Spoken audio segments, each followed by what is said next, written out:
सरदार पटेल ना बोलते रहे, जवाहरलाल नेहरू जी ने एक तरफा युद्ध विराम कर दिया। मैं इतिहास का विद्यार्थी हूँ। पाक ऑक्यूपाई कश्मीर का अगर अस्तित्व है तो जवाहरलाल नेहरू जी की ये युद्ध विराम के कारण है। इसका जिम्मेदार जवाहरलाल नेहरू है। 93,000 युद्ध बंदी हमारे पास, 15,000 वर्ग किलोमीटर क्षेत्र पाकिस्तान का हमारे पास। शिमला में समझौता हुआ, पाक ऑक्यूपाई कश्मीर मांगना ही भूल गए। उस वक्त पाक ऑक्यूपाई कश्मीर मांग लेते, न रहेगा बांस न बजती बांसुरी। कि बाटला हाउस की घटना देखकर सोनिया जी फूट फूट कर रो पड़ी। इतिहास की बात आप करिए, मैं वर्तमान की बात करना चाहती हूँ। आपको तो एक बहाना चाहिए, आपको तो एक बहाना चाहिए। नेहरू ने क्या किया, इंदिरा गांधी ने क्या किया, यहाँ तक कि मेरी माँ के आंसुओं तक चले गए। मेरी माँ के आंसू तब गिरे जब उनके पति को आतंकवादियों ने शहीद किया।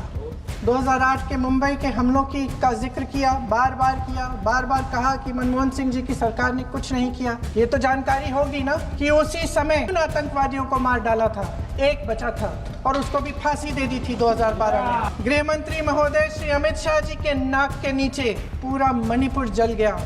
दिल्ली में दंगे हुए, पहलगाम में हमला हुआ और आज भी वे उसी पद पर बैठे हैं। शहीद इंदिरा गांधी जी अमेरिका के राष्ट्रपति निक्सन का मुकाबला करके पाकिस्तान का विभाजन करवाया, बांग्लादेश बनाया। जब 1 घंटे के लिए चुन कर भारतीय नागरिकों को मारा जा रहा था, इस पूरे समय उसे एक सुरक्षा कर्मी नहीं दिखा। जो 25 भारतीय मारे गए, उनके लिए कोई सुरक्षा नहीं थी, कोई सुरक्षा नहीं थी। आप कितने भी ऑपरेशन कर डालें, आप इस सच्चाई के पीछे छुप नहीं सकते, इसे नकार नहीं सकते। आपने उनको सुरक्षित नहीं किया।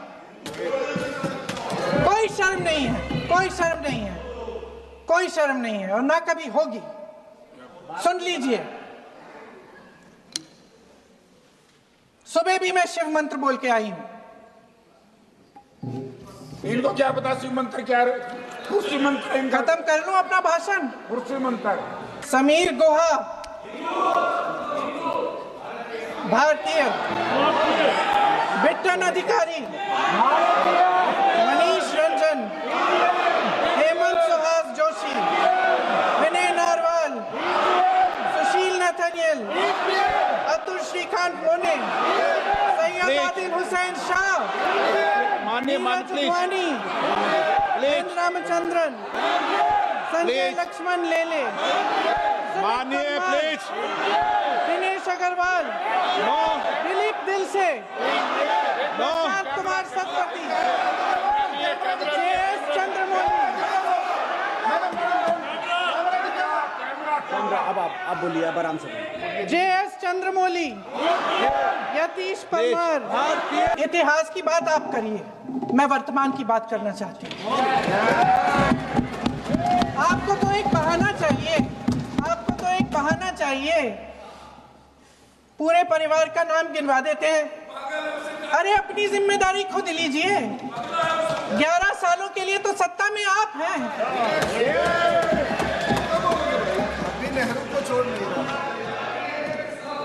अध्यक्ष महोदय, कल सत्ता पक्ष और आज भी सत्ता पक्ष के नेताओं ने 2008 के मुंबई के हमलों का जिक्र किया, बार बार कहा कि मनमोहन सिंह जी की सरकार ने कुछ नहीं किया।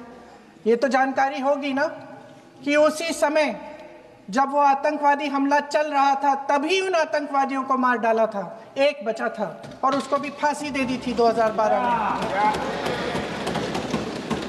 महाराष्ट्र के मुख्यमंत्री ने इस्तीफा दिया।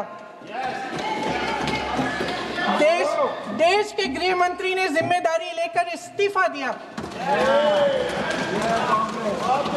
एक जवाबदेही थी पब्लिक के प्रति, एक जवाबदेही थी इस देश की जनता के प्रति, इस देश की धरती के प्रति।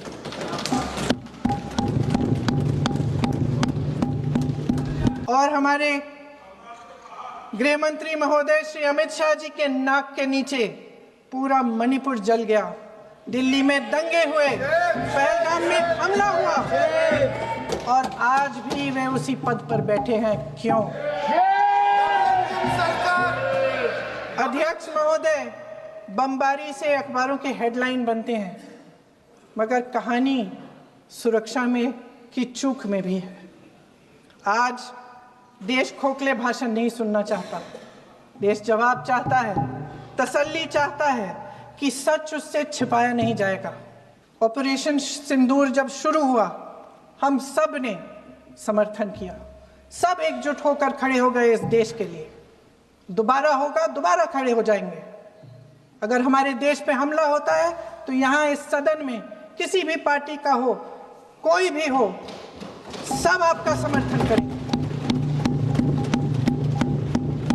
और हमें अपनी सेना पर गर्व है कि उन्होंने इस बार भी दृढ़ता से लड़ाई लड़ी, धैर्य से लड़ाई लड़ी, वीरता से लड़ाई लड़ी। लेकिन इस ऑपरेशन का सिंदूर का क्रेडिट, उसका श्रेय तो हमारे प्रधानमंत्री जी चाहते हैं। सही भी है, ठीक है, सही है, श्रेय ले, श्रेय ले। ओलंपिक्स में हमारा मेडल आता है, उसका भी श्रेय लेते हैं, ले। लेकिन सिर्फ श्रेय लेने से नहीं होता नेतृत्व, जिम्मेदारी भी लेनी पड़ती है।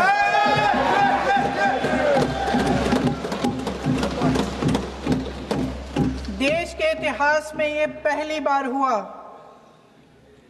देश के इतिहास में ये पहली बार हुआ कि जंग होते होते ही रुक गई। रुक गई है जी। और इस रुकावट का ऐलान हमारी सरकार, हमारी सेना नहीं करती, अमेरिका के प्रेसिडेंट करते हैं, अमेरिका के राष्ट्रपति करते हैं। ये हमारे प्रधानमंत्री महोदय की गैर जिम्मेदारी का सबसे बड़ा प्रतीक है।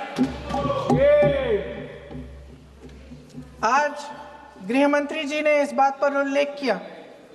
उन्होंने कहा, उनके शब्दों में उन्होंने कहा कि पाकिस्तान के पास शरण में आने के बजाय कोई चारा ही नहीं था। आपने शरण दिया क्यों? वो आते हैं आपके देश के अंदर, लोगों को मार डालते हैं और आप उनको शरण दे रहे हैं। क्यों दिया शरण? इसका जवाब क्यों नहीं दिया है एक भी भाषण में? जैसे ये बात उठी, शरण की बात की, हमारे गृह मंत्री जी ने इतिहास में चले गए। नेहरू ने क्या किया, इंदिरा गांधी ने क्या किया, यहां तक कि मेरी मां के आंसुओं तक चले गए।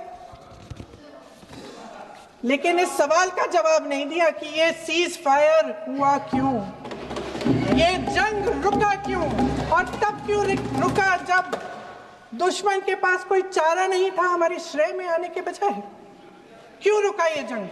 इसका जवाब नहीं दिया। धन्यवाद। आप देंगे?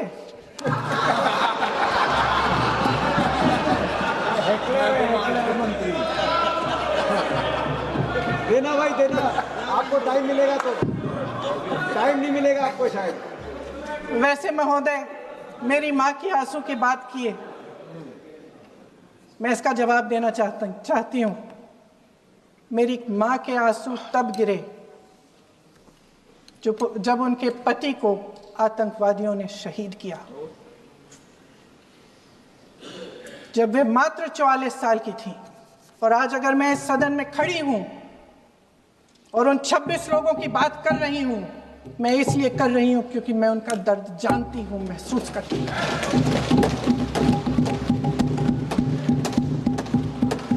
महान देशभक्त शहीद इंदिरा गांधी जी, जिन्होंने सफल कूटनीति के बल पर अमेरिका के राष्ट्रपति निक्सन का मुकाबला करके पाकिस्तान का विभाजन करवाया, बांग्लादेश बनाया, 1 लाख पाकिस्तानी सैनिकों को आत्मसमर्पण करने पर मजबूर किया, उन्होंने कभी इसका श्रेय लेने की कोशिश नहीं की।